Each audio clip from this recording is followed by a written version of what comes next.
Дорогие друзья, уважаемые радиослушатели, телезрители, здравствуйте!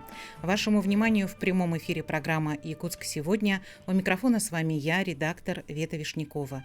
Наши режиссеры Мария Новгородова, Николай Слепцов-Айдын, а в нашей студии гость, которому я очень рада. Сегодня в нашей студии Андрей Викторович Крумин. Андрей Викторович, здравствуйте. Добрый вечер. Вы заслуженный работник связи Республики Саха-Якутия. Вы почетный радист Российской Федерации. Вы заместитель главного инженера НВК Саха и преподаватель Якутского колледжа связи и энергетики имени Петра Дудкина. Я вас очень рада видеть и благодарна вам, что вы нашли время для нашего эфира в своем плотном графике. И наша вся творческая команда благодарна вам за понимание, потому что наш эфир должен был состояться чуть раньше, а вы с таким пониманием отнеслись, что он переносится, и я вам бесконечно благодарна. В начале нашего эфира я, наверное, немного посолирую. Дело в том, что я интервью с вами планировала давно. Как-то в то время, когда издавалась еще одна из первых книг нашего радио. Тоже это был какой-то юбилейный год, как и этот год, 2025 в этом году нашему радио 95 лет. А тогда был какой-то другой юбилей. И у меня было задание редакции взять интервью у вас, чтобы вы рассказали немного о себе, немного о вашем отце. Я вам позвонила, тогда были еще стационарные телефоны, и вы так тепло отнеслись, так искренне, так открыто были готовы рассказать о своем отце, а мне так быстро хотелось это задание выполнить, и я смяла наш разговор. Мне неловко до сих пор, и поэтому я очень рада, что сегодня будет такая возможность в преддверии праздника, юбилея такого большого, познакомиться с вами поближе, узнать вас получше. Потому что вы в прошлом сезоне были у моего коллеги Юрия Сергеева в эфире, но вы были не один, двух пригласили таких титанов, да, и вы очень интересно рассказывали. И я бы хотела, чтобы сегодня мы те пробелы наверстали. Наверное, мой первый вопрос: с чего началось ваше знакомство с радио? Когда это все случилось, когда произошло? И почему вас так надолго в эту сферу затянуло? Потому что можно сказать, что НВК Саха, техническая служба радиовещания — это просто ваша судьба. С радио-то я познакомился достаточно рано, потому что как только я стал понимать, где работает мой папа, потому что он ездил в командировку, очень часто ездил в командировку, задерживался, в то время самолеты летали маленькие совсем, погоды нету, аэродромов нету, на машинах ездил и зимой, и летом, и самые разные варианты были.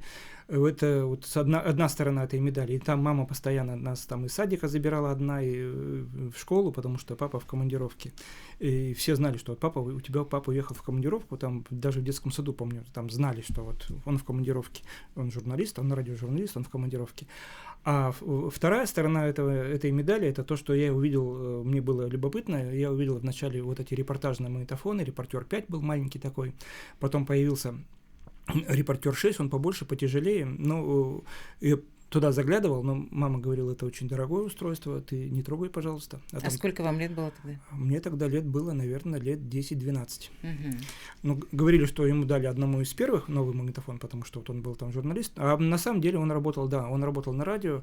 У него там интересная такая судьба получилась. Он вначале хотел бы стать... он вырос тоже на Лене, и, как и мама. И он вначале хотел стать речником, потом он пошел учиться в Свердловск, теперь Екатеринбург, на юриста.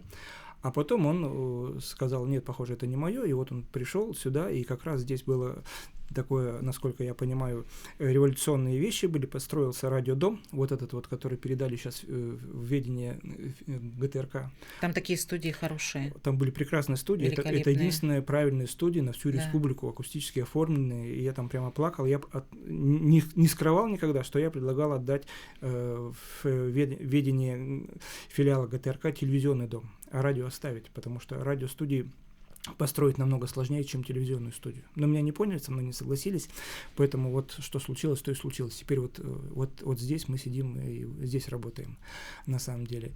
И он начал работать в радиостудии, которая была еще в старое казначейство, здание казначейства, потом это был музей изобразительных искусств, филиал, это напротив Попетровского, напротив театра оперы и балета. Там работал, там очень интересные студии были, и Климовский Николай Никонович рассказывал, какая там интересная была акустика своеобразная и там другие разные вещи. А у меня так случилось, что потом, когда я пошел учиться в техникум связи, то первая моя практика как раз была та, а там были студии, и там был радиоузел, потому что вначале передатчиков-то не было, и передатчики появились попозже на самом деле. Ну и вот, короче говоря, вот я так получилось, что я вначале познакомился с работой его через радио, я слушал его программы. Он работал, ну, когда он начинал работать в 1958 году, это были вначале было молодежное вещание, потом это было вещание экономики, это было промышленное, он там про Якутуголь и про прочее.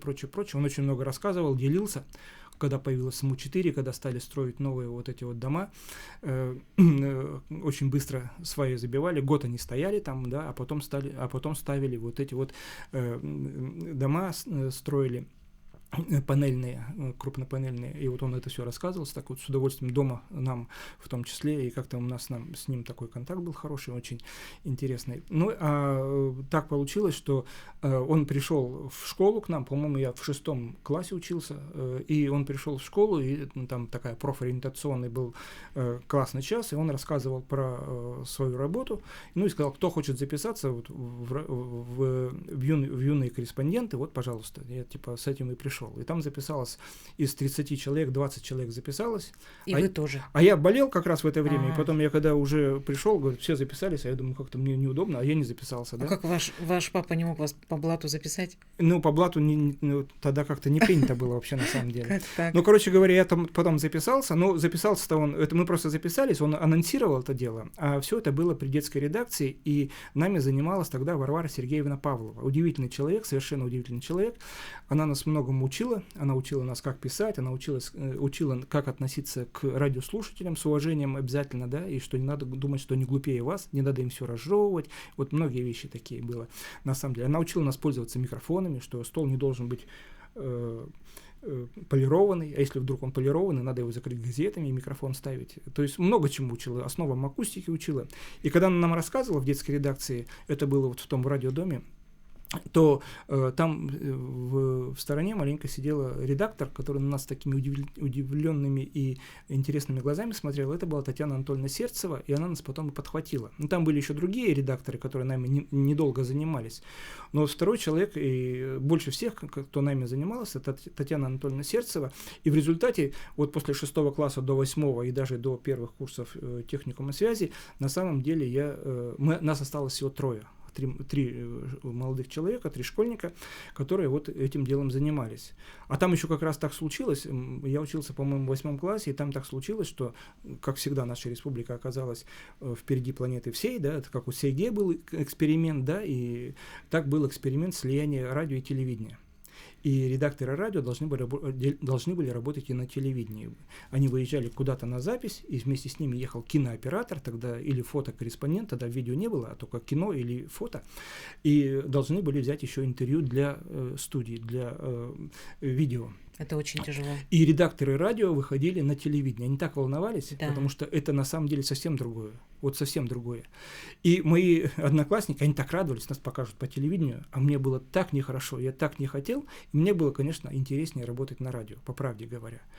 Ну, когда я уже пришел сюда на радио, и когда мы стали работать, делать детские программы, очень такие магнитофоны были, там МС-28, это уже, наверное, уже мало кто помнит его, такой большой ламповый магнитофон, который потом на смену пришли транзисторные, это большой такой ламповый магнитофон, и пленку надо было вначале записать на репортер интервью, потом надо было переписать на большую ленту, потом большую ленту надо было реально физически надо было резать и склеивать дихлоротаном. И вот тогда получалась вот эта заготовка, потом приходили в студию и записывали эту программу, хотя первая программа, которой мне пришлось вести, в которых пришлось участвовать, вот с Татьяной Анатольевной Сердцевой, они были живые, на самом деле. И с нами работали очень интересные звукорежиссеры. Это был Гарри Борисович Зельбит. Прямо вот это было чудо какое-то. Потом уже оцениваешь. Хотя и вначале было, с одной стороны, трудно, с другой стороны, интересно с ним работать. И была Покровская Елена Семеновна, тоже звукорежиссер, интересная очень. Ну, Николая Дьяконова, помню, он на якутском языке работал, он там в 4 работал, а мы в 3 записывались в основном. И вот прямые эфиры мы там репетировали один раз, другой раз, третий раз. Он там интонационно нас заставлял менять и выделять, вот где запятые, где точки, и как и что. Гарри Борисович, конечно, вот в этом смысле удивительный был режиссер, и доброжелательный очень, и в то же время очень требовательный. И вот мы начали работать, вот делали программы, готовили программы, а потом Татьяна Анатольевна как-то однажды сказала: хоть бы вы научились кто-нибудь технике, потому что вот нам техники мало помогают, да, а вот нам это нужно. А я как раз параллельно еще, мне было любопытно, я пошел еще в радиокружок при 25-й школе, там от института, от гидромета вначале был радиокружок, а потом от института мразотоведения. Какой вы активный были, еще школа была, это все нужно было успеть. Была, да, и комсомольская работа была. Там, ну да, как-то, да, вот не сиделось мне особо дома, хотя дома я сразу по 3 книжки сразу читал одновременно. Поэтому там еще и это было. Да, ну, тогда можно было меньше спать, на самом деле. Телевизоров не было, смартфонов не было. Телевизор у нас поздно появился, на самом деле, а вырос-то я на радио как раз. Я вырос на радиоспектаклях московских и вырос на пластинках. Поэтому вот уважение к слову. Я вообще считаю, что радио — это самый честный вид СМИ и газеты. Поэтому Гелеровского тоже уважаю, и Куприна, потому что на самом деле, вот когда человек пишет, или когда человек говорит, он это совершенно вот честное все такое. А когда видео, тем более цветное, когда видео появилось, я застал и черно-белое телевидение, и цветное. Черно-белое телевидение там тоже надо было свет ставить, там надо было как-то работать, а цветное все красиво, и можно уже особо не обращать внимания на содержание, форма уже есть. Поэтому я не очень понимаю, вот по правде говоря, вот формы вот такие, как синтез вот этот вот, да, потому что на самом деле... Где мы сегодня выходим? Да, потому что на самом деле радио, это вот с моей точки зрения, это такое заставляет уважительно относиться к слову. Вот я помню, когда работали в старом здании, там на столе лежало у Избекова, там, да, ну, всех практически лежало словарь произношения, ударения, да, и вообще, конечно, вот когда я увидел, например, Фёклу Савичну Иванову, я так удивился. Я воспитывался, потому что... Ну, она на якутском языке вела в то время, а Валентина Гавриловна Степанова на русском языке. Я их не видел, я их слышал, но я на них вырос. Потому что в 7 утра это начиналась погода, это начинались новости, якутские новости. Резко-то была в Москву, но программы якутские шли как раз в этом. И когда я их увидел живьем, они такие... Ну, неожиданным для меня было, потому что у меня было... представление вот такое, вот когда книгу читаешь, там представляешь героев по-другому, чем в кино видишь потом, да, это уже работа режиссера.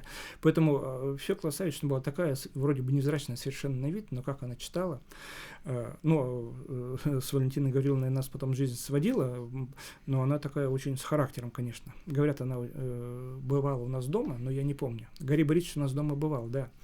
Мне говорили, что дружили. Вообще, на самом деле, в то время техники, творцы, они очень дружили. Потому что они работали всегда вместе, их было мало, вот реально было мало. 10 человек одних, 10 человек других, например, да, или 15 человек одних, 15 человек других, и они постоянно тесно работали. Вообще, на самом деле, ну, не в обиду там творческим работникам, но на самом деле первые дикторы это были электромеханики, были технические работники, потому что поначалу принимали информацию по телетайпу из Иркутска. И сидели электромеханики, приняли эту телетайп-программу, и зачитывали новости, что же случилось, они зачитывали вот, радиоузел, когда работал. А потом, когда стали появляться передатчики, то все равно там электромеханики, они параллельно были дикторами в начале. Это потом, когда стало уже заниматься... Ну, художественное вещание, да, там было и художественное вещание, там были разные очень технологии, были разные жанры, все равно были разные жанры. Но то, что касалось новостей, то, что касалось срочных сообщений, то вот, на самом деле дикторами работали... Там не было вот этого разделения. Это была такая организация небольшая, да, и это было все вместе, и это потом стало уже как-то разделяться. Вот эта ремгруппа, да, вот это техники, а техники были там 2-3 человека, на самом деле, которые дежурили в радиоузле, и те, которые занимались ремонтом. Отечественная аппаратура, она требовала постоянного внимания, на самом деле, подстройки там и всякие прочие вещи. Поэтому, да, ну вот уважительное отношение к слову, к живому, да, вот я помню Максимову Викторию, да, я помню Наталью Викторовну Сазонову, и Игоря Степановича Гурьева, я помню, да, как они читали. У них же была еще школа театральная, как, чтобы не было слышно вот этого придыхания, да, чтобы, ну это как в театре, да, ты кричишь или ты говоришь шепотом, а уровень сигнала у тебя один. Вообще-то, это ты просто интонационно подчеркиваешь. Это же, ну это как на телевидении, на самом деле, огонь свечки записывается при полном освещении. Это просто делается искусственно, вот этот вот сам эффект делается, да, потому что без света ничего не запишешь. Поэтому и здесь то же самое. Поэтому это вот на самом деле это такая интересная вещь, дикторы. Отец рассказывал, что на самом деле в дикторы, ну в центральном, он там учился дважды в Москве, что в дикторы на центральном радио брали людей, у которых два образования. Одно гуманитарное, одно какое-нибудь специализированное, но два высших образования. Вот такое вот. Ну вот я посмотрел, как Евгений Кочергин работал, и я потом не удивился, что его взяли на программу «Время», да, потому что у него тоже было вот такое. Ну, Таня Мороз работала, у нее тоже театральное образование первое, у Сазоновой Натальи Викторовны то же самое, первое образование театральное, и вот это все. Для меня сегодня, конечно, открытие, что у вас такой большой опыт и такая хорошая школа, как у журналиста, как у редактора. Я не знала, я думала, вы сразу как-то вот больше в техническую сферу. Оказывается, вот как.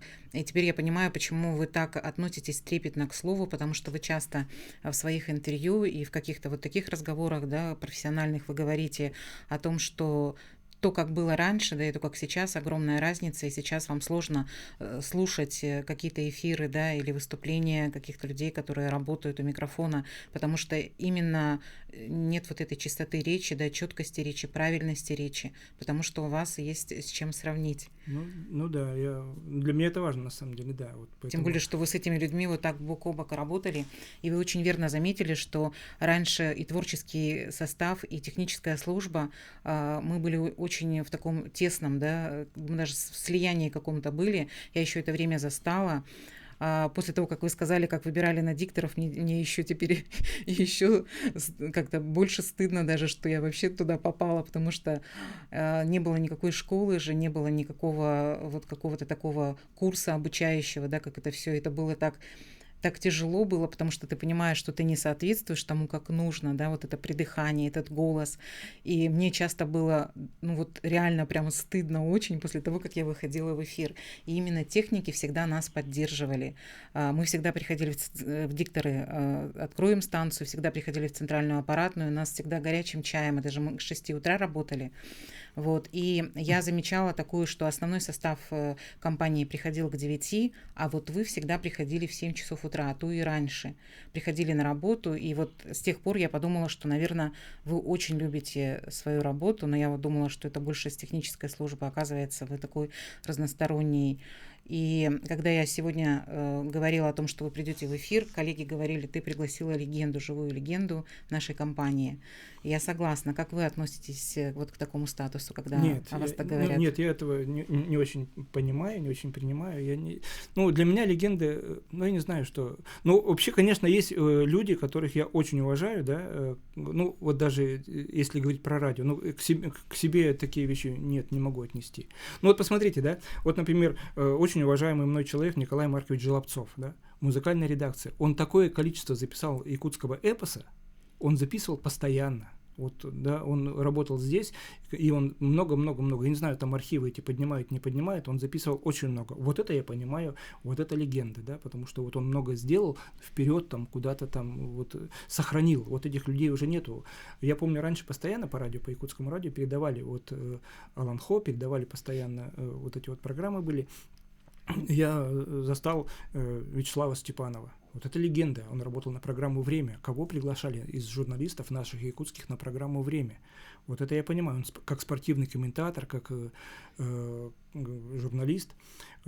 Лариса Утяшева, да, которая вела женские программы, они мне были не очень интересны, но как она это делала, это у нее было большое количество слушателей. Вот это я понимаю, легенда. Хотя я не говорю, что только раньше так было, да, я вот, например, знаю, что когда Эдуард Рудых, когда появляется на публике, да, когда слышат, что, оказывается, вот это кто говорит, да, там сразу вот чувствуется уважение людей, да, я знаю, что когда появляется Юрий Николаевич Сергеев на каком-то предприятии, да, и говорит, люди выглядывают, типа, мы где-то слышали этот голос.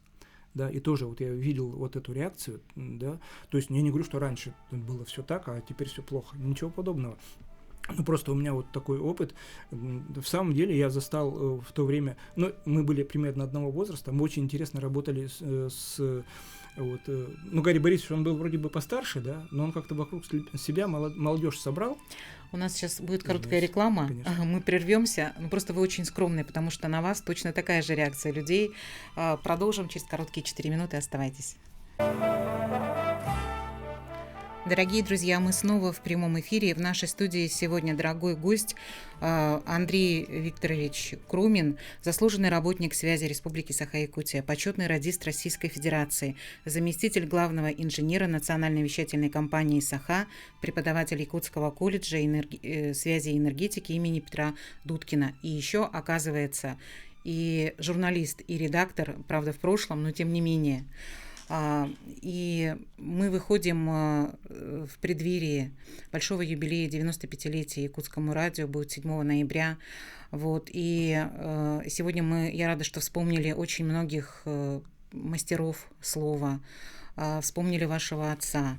И вы так хорошо говорите, и мне очень интересно вас слушать, и я прям боюсь вас перебить, но я подготовила некоторые вопросы, которые, мне кажется, могут позволить узнать вас вот как человека больше.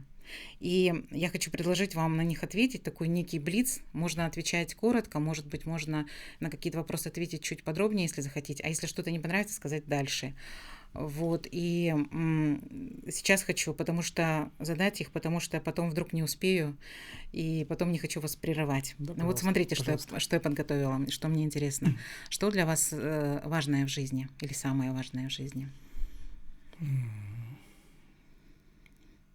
Мой сын. Угу.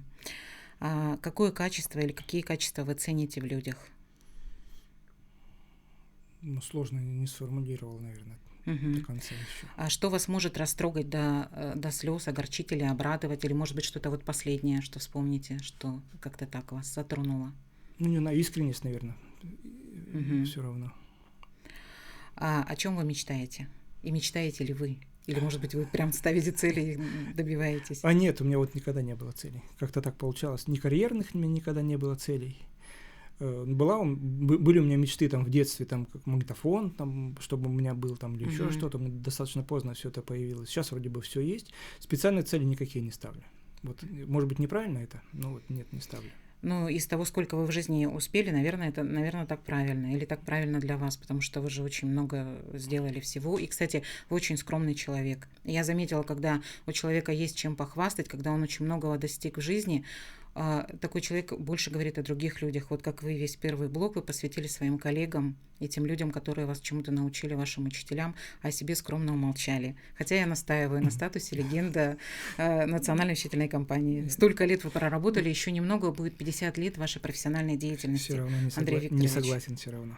У нас даже грамота есть, фотография грамоты, которую вас награждали, когда еще был 50-летний, да, юбилей. 45 лет назад. 45 лет назад, да. Вот видите, как вы долго работаете. Любовь — это? Нет, тоже не смогу сформулировать. Дальше. О чем-то вы жалеете в жизни? На самом деле, да, вот эта книжка «Горячий камень» Аркадия Петровича Гайдара, что там ничего нельзя повторять. Нет, я бы кое-что повторил бы, отменил бы, по-другому бы изменил бы. Пожалуй, да, были ошибки, и о которых я жалею, и, наверное, бы все-таки что-то бы изменил, если была возможность. Я рада слышать такой ответ, потому что я бы тоже очень много чего изменила, и мне как-то всегда кажется не очень искренне, когда люди говорят, что ничего бы не изменил, вот типа все прожил бы ровно так же. Ну вот следующий мой вопрос был: любимая книга, может быть, вы дополните? Ой, она мне каждый раз новая, наверное. Ну, из того, что сейчас, мне нравятся очень Стругацкие, и ранние, и поздние. Ранние — это прокоммунистические, поздние — это когда они уже разочаровались в этой идеологии. Ну, Булгаков, «Мастер и Маргарита». Ну, я так не знаю, сейчас вот так сходу не вспомню, не скажу. И, может быть, какой-то любимый фильм есть какой-то, или какой-то фильм, который вас как-нибудь перезагрузил, перестроил, или какие-то ваши ценности поменял? Нет, про фильмы тоже нет, не особо, не скажу даже. Вот сейчас не вспомню. Ага. Ну вот у меня, в общем-то... нет, еще есть сильная черта вашего характера, как вы сами думаете?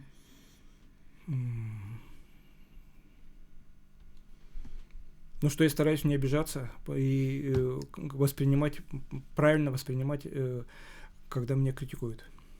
Прямо с уст сняли, потому что я думаю, как вот вы не обиделись, что мы эфир немножко перенесли. И с таким пониманием отнеслись, я подумала, что это точно сильная черта. Вот я так не умею. Да не знаю, я слишком долго работаю, я знаю, что расписание может меняться, на самом деле. Да. Я знаю это, поэтому нет, как-то я понимаю, что это все очень живой организм, вещание. Мы сегодня вспоминали о технической службе. Я бы тоже хотела назвать имена техников, с которыми нам вот в том здании, да, довелось вместе работать, и вспомнить центральную аппаратную. И, может быть, если получится, к 7 ноября пригласить и вас, и их как-то в нашу студию, и повспоминать о том, что было, и чтобы вот как раз фотографию показывают дорогие люди. Ирина Спиридонова, Тоня Климовская, кого вы там еще видите, Галина Топоркова была, да, Людмила Потапова, Тарас Лукич наш. Центральная аппаратная. Да, очень... Вера Полушина, Вера Ивановна, как Вера я ее обожаю и люблю, и если она будет смотреть, огромный привет, и хочу передать. Очень мне запомнилась Крусь Альбина, Людмила Максимовна Рысакова. Это вот, ну, те, кого вот я хорошо запомнил и очень уважаю. Вот с тех пор очень уважаю. Конечно. Валентина Трушина, Дарья Белоногова до сих пор работает, да, чуть-чуть их трансформировали, да. И всегда такие теплые были, всегда отзывчивые, всегда радушные. И у меня мне даже больше казалось, что я вот к технической службе принадлежу, потому что я с ними как-то больше и теплее общалась. И хорошо, если получится у нас 7 ноября еще раз встретиться в теплой какой-то такой дружеской компании. Может быть, есть сегодня какой-то вопрос, который вы бы хотели, чтобы я задала, или о ком-то, может быть, вы бы еще хотели рассказать, а о ком я не спросила?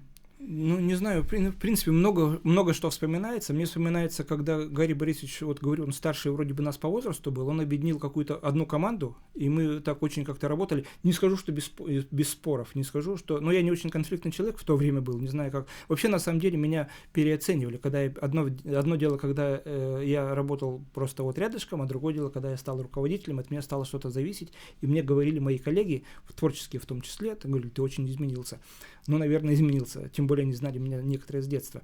Но вот когда мы работали, например, вокруг Гарри Борисовича, ну, не обязательно вокруг, но рядом, да, Сергей Константинович Суранов, Альбина Степановна Данилова, Артур Александрович Варшавский. Это был такой коллектив, мы вообще работали, вообще не задумываясь, время, как время идет, там были очень интересные технологии. Вот Сергей Суранов, например, я ему помогал прямые включения организовывать, тогда не было вот этих вот специальных устройств, да, и мы там паяли, там собирали некоторые вещи. Там, например, было такое устройство, которое позволяло одновременно звонить разным людям. Он сидит четвертый, грубо говоря, 3 звонка с разных других телефонов, и он в эфире начинает вот этот диспут, какой-то спор.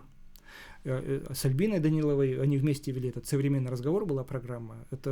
Я-то программу вел такие для школьников.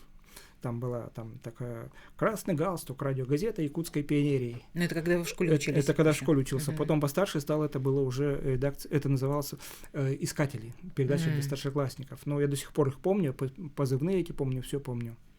Ну, тогда я познакомился с Гарри Борисовичем уже так тесно, и он меня там просил, мы переписывали музыку, потому что музыка в нашей фонотеке была одна, а хотелось закрутить другую, и я помню, там были споры такие очень сильные, когда сказали, давайте Yesterday запишем, да, Beatles. Я сказал, Beatles запиши, да, я тебя буду слушать. А когда записали вариант не Beatles, а Пол Маккартни один поет эту песню, я говорю, это же разные вещи. Как? Ну, это же та же самая песня. Я говорю, ну ты что, издеваешься, что ли? С Сергеем Константиновичем Сурановым мы спорили, у него там свои музыкальные вкусы были, и не всегда я с ним соглашался, но разговор у него был очень интересный в эфире, просто очень интересный, не всегда такой простой. Альбина Степановна там получила один раз по голове за темы, которые были подняты в эфире.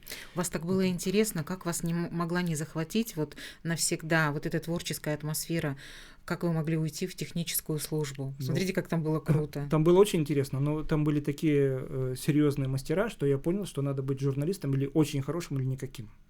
И я понял, что мне до них, видимо, пока что еще далеко, и я сказал, нет, вот не буду позорить эфир, не буду позориться сам, и поэтому я ушел вот второе хобби сделал своей профессией. Я паял тогда уже, что-то собирал, и поэтому я вот ушел в радиоэлектронику туда. Вы очень Ну, критичный к это себе всё. человек, да? Не знаю, но мне кажется, это было бы нормально. Хотелось бы, не знаю, Да. не знаю. Боюсь, что не всегда. А вы насколько вот как бы сверяетесь с тем, что бы сказал ваш отец, допустим, делая что-то, да? А, Вот в том-то и дело, что когда касалось радиопрограмм, вот я всегда оглядывался на него. Он, кстати, видимо, слушал мои программы, потому что он потом мне подсовывал или там давал познакомиться свои тексты, там как-то, чтобы вот я посмотрел, чтобы я там но как-то напрямую не говорил мотал, ничего. напрямую не говорил. Он был очень тактичный человек, и он напрямую не говорил. А вы не спрашивали? А я как-то не спрашивал. Я вообще стеснялся вот этих всех вещей, да, мне было интересно, но я дома никогда не говорил, что вот сегодня будет красный галстук, и вот сегодня там в 8 часов вечера или в 7 часов вечера в субботу там будет программа, и когда заканчивалась, я включал так потихонечку, бормотал радио, а потом все закончилось, мама так обижалась постоянно, что вот почему-то Так не это же сказал. такое счастье, конечно, родителям услышать, что их ребенок вот говорит на всю республику. Но мне было очень неудобно, я вообще старался Вот точно вы скромный очень, Андрей Викторович. Я не знаю, не могу сказать. А что самое важное, чему вас отец научил навсегда, что осталось с вами? Любовь к книгам, любовь к радиоспектаклям, к русскому языку. Вот я, например, до сих пор с большим удовольствием читаю русскую классику, русскую литературу. Ну, не обязательно классику, да, там Довлатов — это более такой современный, наверное, да, потому что я читаю оригинал. А если читаю перевод, ну, переводы тоже разные бывают. Вот старые переводы, прежние переводы, они были более интересные. Того же Конан Дойля переводил Корней Иванович Чуковский, а он в совершенстве знал английский язык. Он доктор Кембриджа был на самом деле, да, хотя, кстати, вот у Чуковского, да, он же литературный критик, а мы его знаем от 2 до 5, вот и детские сказки. А на самом деле, какие у него интересные произведения про Сашу Черного, там, про Блока, там, про всех вот этих поэтов Серебряного века, это же удивительно. А его роман «Серебряный герб», как он учился, как его выгнали из гимназии, он самостоятельно учился, чтобы маму свою не обижать, да, она там стирала у него, чтобы он учился в гимназии, а он уже не учился, и вот он учился, он английский язык выучил по самоучителю, он все понимал, но, оказывается, неправильно говорил, потому что по самоучителю учил английский язык. Он же там что-то у него внебрачный ребенок, да, что-то сложное там у него было с семьей. Ну, да, было и это тоже, да. Он потом так хорошо пошел. Ну, вот русский язык, да, это вот Бунин, это Чехов, это вот Гелеровский и прочее, это же оригинал, да, а переводные все-таки мы читаем в переводе. Можно читать 3 варианта Гамлета, да, но самое интересное Пастернака, ну, лично мне, да, а сонеты того же Шекспира, да, интереснее мне лично читать Маршака. Ну, это же Маршака я читаю в том числе, не только Шекспира. Поэтому вот то, что у нас большая библиотека, да, и то, что вот отец привил, да, это вот любовь к литературе. Вот. Почему вы не преподаете на филфаке? Я, как истинный филолог, вообще многое впервые слышу от вас, как интересно. Но вы зато преподаете вот в техникуме, в колледже связи и энергетики. И как вам этот ваш статус преподаватель, чему вы учите ваших учеников? Потому что вы ведь куете кадры, вот технические кадры для нашей компании в основном или в том числе. Но то, что мы потихонечку подбираем оттуда кадры и сюда трудоустраиваем, да, это вообще для меня это второе. А первое для меня, что я заставляю себя, ну, как бы у меня есть мотивация самому развиваться. Потому что когда человек, ну, это есть такой полуанекдот при преподавателе, да, я вам уже 10 раз это объяснял, я уже сам это понял, да, почему же вы не понимаете? То есть у меня есть мотивация развиваться, у меня есть мотивация узнавать что-то новое. Там, я беру дипломников, я вот новые предметы читаю, потому что вот, чтобы не стоять на месте, чтобы был повод развиваться как специалисту в том числе. А потом с молодыми людьми же интересно. С пацанами. Там из 25 человек у 3 глаза загорелись, да, и это же здорово. Это же вот эту реакцию чувствуешь, что им это интересно, что их прививаешь к этой профессии. Но вы требовательный наверняка преподаватель, потому что вы очень требовательны к себе. И, возможно, там из 5, из 10 вот этих мальчишек, да, может быть, и останутся именно те, у кого глаза загорелись, и это будет для вас победой, потому что те, кому не сюда, просто могут уйти. Ну, естественно, вот как раз преподаватель для того и нужен, чтобы открыть профессию. Вообще, на самом деле, чтобы ввести в профессию, чтобы заинтересовать. Потому что, да, я полушутку, полусерьезно говорил, что вот вы, наверное, пришли в колледж связи, а не в медицинский, потому что тут остановка ближе автобуса. Они говорят, да, в самом деле так и есть. Я говорю, Но ну, это не секрет же, что так могут поступать и вообще, ну, не потому что тебя душа зовет, да, а потому что это, ну, где-то от чего-то тебя освободит, да, или это удобно. ну, наверное. Но вот на самом деле, когда я поступал в техникум связи, я до 4 года учился, и я 3 года первые не мог поверить своему счастью, что я здесь учусь. Я только на 3-м курсе успокоился, что да, я здесь учусь. Потому что вот для меня это было, в самом деле, это было очень важно. Вот в самом деле было важно. Некоторым, вот я вижу, да, что ну, вот не поступил, ну ладно, в другое место пойду. Я не представлял, куда я пойду, в другое место, по правде говоря. Значит, вы счастливый человек. Да. Вы нашли свою профессию или профессия нашла вас. Хотя, наверное, вы нашли, потому что у вас был выбор. Ну, может быть, был выбор. Но я говорю, я паял, я собирал что-то там, что-то получалось, что-то не получалось. Но мне это было интересно. Я с паяльником достаточно... Ну, тоже вот отец меня пытался знакомить. Он меня там к паяльнику приучал, он там выжигать меня пытался приучить, там лобзиком работать. Там разные были вещи. То рыбок разводить. Ну, то есть как-то вот он так в разные... Что же мне интересно? Но вот журналистику он мне не приучал. Да, вот так получилось, что я пришел вот на красный галстук, а он никакого больше, вообще никак не реагировал. Ну, я не знаю про это, чтобы... Ну вот вы сразу в самом начале вы сказали, что вы обратили внимание на вот этот вот диктофон, да, который был у отца. То есть вот как раз, наверное, сразу куда вас потянуло, вот в эту техническую, да, историю. И сегодня вы сказали правильно, что микрофоны должны стоять вот на такой вот поверхности. Действительно, в тех студиях всегда была тканевая поверхность. Матерчатая, да. Она поглощала, отражения не было, да. Сейчас здесь отражение есть. И вот эти вот декорации все, они, конечно, акустику портят. Это красиво, конечно, через камеру смотрится, но акустику это портит. Да, вы уже видите это все профессиональным глазом. Конечно. А у нас остается 2 минуты до конца эфира. Может быть, вы хотите что-то еще сказать, может быть, в преддверии праздника что-то, или, может быть, какой-то вопрос, который я не задала, а ответ у вас, вот, может быть, есть. Нет, ну я всегда считал, что день юбилея радио и вообще день якутского радио, это в том числе день якутских связистов, потому что огромная была радиостанция номер 1, радиостанция номер 3, вот радиостанция номер 1 это Фтулагина, радиостанция номер 3 это остановка радиоцентра называется, да, где ипподром в городе Якутске. На самом деле связистов очень много, и сейчас 260 передатчиков нас ретранслируют, это тоже люди обслуживают и ремонтируют, поэтому на самом деле я бы хотел в преддверии вот этого юбилея вспомнить, что на самом деле радио это не только журналисты, это не только НВК Саха, это еще и другие организации, которые занимаются тем, чтобы нас услышали, чтобы нас довели до слушателя. Мы же все-таки работаем не сами для себя, мы работаем для радиослушателя. Поэтому вот я бы хотел поздравить всех причастных и ветеранов, и тех, кто сейчас работает. И я считаю, что это интересное и благодарное дело радио, и чтобы оно было долго еще. Да, спасибо вам большое. Пусть все поздравления долетят до адресатов. Я в вашем лице хочу поблагодарить техническую службу, потому что без вас, ну как мы без вас? Нас не услышат и не увидят без технических наших коллег. И хочу вас поблагодарить за то, что вы нашли время, и так интересно мы с вами его провели. И я наверняка думаю и уверена, что наверняка и нашим слушателям и зрителям было интересно с вами. Спасибо вам большое. Ну и с наступающим праздником, пусть мы немножко загодя, но зато точно уже успели и всех поздравить и вспомнить многих. Хорошего вечера. Спасибо вам.